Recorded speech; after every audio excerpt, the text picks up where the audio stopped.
I came across this crazy, creepy first date story on TikTok the other day, and I have to show you guys this. This creepy first date is insane. Insane. Story time on why you should be really careful about who you're dating. So this is a true story, friend of a friend kind of thing. There was a young girl, she lived in New York City, and she was on a dating app and matched with this guy. He seemed like a really great person. He had his stuff together, good job, local to the area, talked for a few weeks, everything was going really great. No red flags, all of that good stuff. He decides to ask her out one night and they end up going to, she agrees, they end up going to this really nice restaurant. He pays, he's a gentleman, he's nice to wait staff. They wrap up the night and they both go to their respective homes. And after she gets settled at her apartment, she gets text from him saying that he lost his key and he's trying to get a hold of his roommate. His roommate isn't home, but his roommate is also not answering, so he's kind of outside of his apartment. Just sort of that, and she just kind of figures, all right, wait, I've heard the story already, so I want to work this through with you. At this point, let me know down below in the comments, what would you do at this point, right? Your only first date, you had a great time with him, very respectful, no red flags, and then you guys went your separate ways. He calls you like, hey, lost my keys, my roommate is not here, can I come to your house or whatever? Like, what would you do? Me personally, no.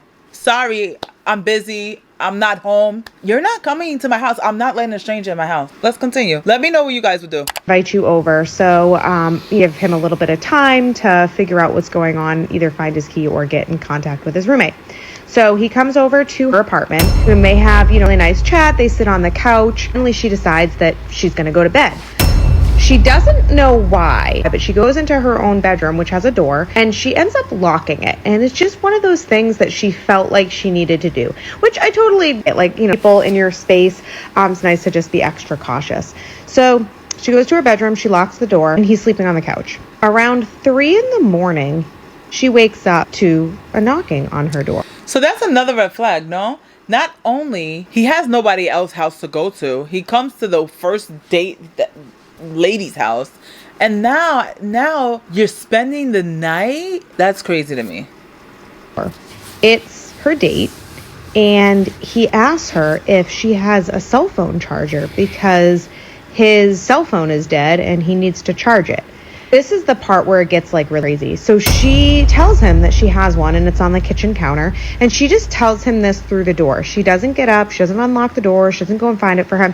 And I'm thinking to myself, if this was me, I would totally get up and grab it for the person and give it to them and then be like, all right, anything else? Good night. He says, low key, I think I would be the same person. First of all, I would not even be in this position. You're not coming over, you're not spending the night. None of this would have happened. But in an event now, like I, for whatever reason, allowed all of this to happen, I personally would have handed them the charger as well.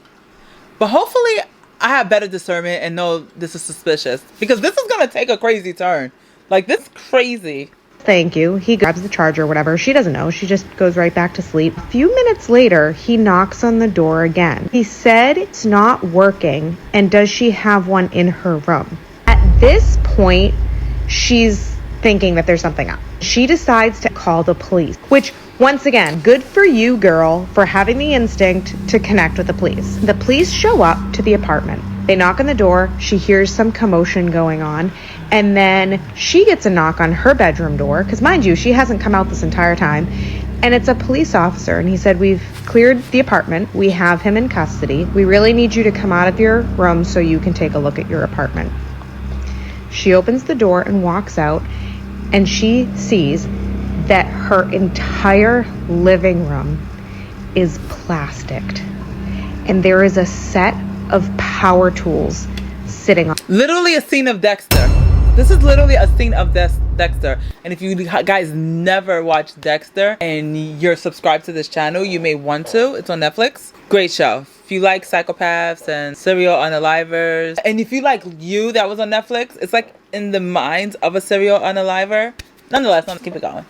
This girl, because of her instinct to not open the door to a weird request for a phone charger in the middle of the night, saved her. Before you decide to take someone home or let them stay at your place, think twice about it.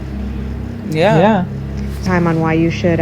Isn't that crazy? I would have just been, because I would have opened my door eventually, and I would have been scared to call the police because I'm feeling like, am I overdoing this?